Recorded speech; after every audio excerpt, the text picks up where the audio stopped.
at GNN, heading for the executive conference room. She's got a big ask, and the half-dozen men and women she's about to face have the power to grant it. She's keyed tight, and her heart is thwacking like a metronome. There's a lot at stake. Yes, her nightly show, The Erica Sparks Effect, is still at or near the top of the ratings, but she's getting antsy stuck behind a desk night after night. She's beginning to feel more like a news reader than a journalist, and that's not acceptable.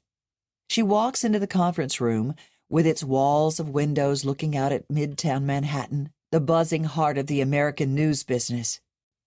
News business. Remember that word, Erica.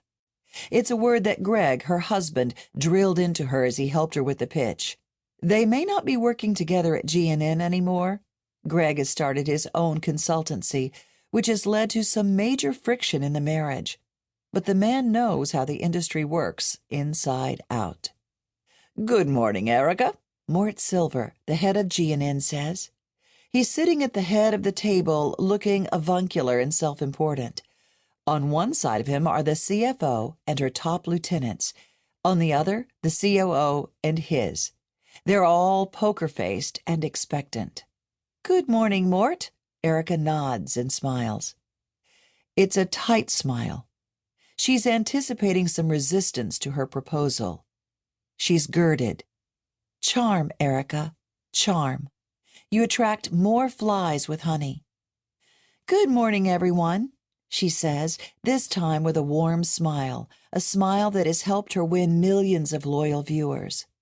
Without waiting for an invitation, she sits at the end of the table opposite Mort, whose eyes narrow. She's going to take this meeting by the horns. "Coffee, water, how about a little nosh?" Mort asks. Erica hates these silly niceties. She looks at the plate of soggy Danish. Man has evolved. Why do depressing Danish platters persist? "I'm fine, thanks. First of all, thank you all for coming. I hope everyone knows how committed I am to GNN. This is my home. If there's one thing Erica doesn't romanticize, it's home. Home is where the pain was. This network has given me extraordinary opportunities." She takes a pause and slows her cadence. "And I think the benefits have flowed both ways." She takes another pause to cue up the money shot. "Now, I want to take our relationship to the next level." The suits around the table remain impassive. Considering the millions she pumps into the network's bottom line, Erica was hoping for an encouraging smile or two, but this is a don't rock the boat or kill the goose crowd. Paid to keep the gravy train running on time. What a bore. Erica stands up. Mort tries to disguise his discomfort.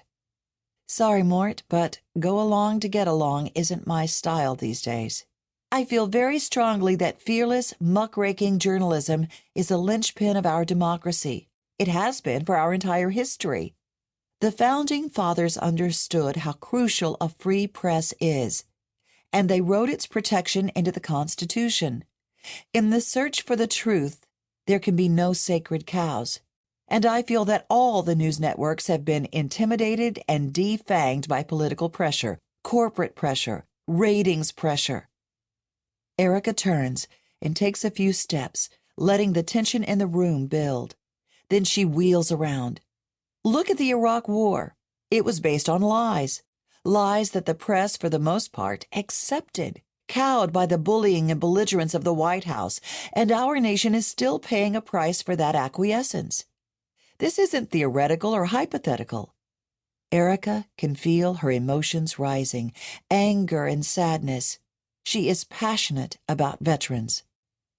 Tens of thousands of young men are scarred forever, missing their limbs, their eyesight, their sanity, disfigured, disabled, and traumatized.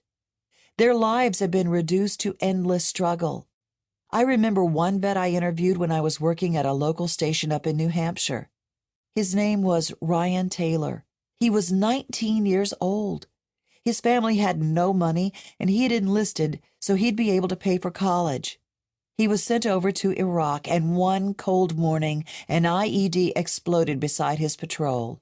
He was blinded and lost both arms below the elbow.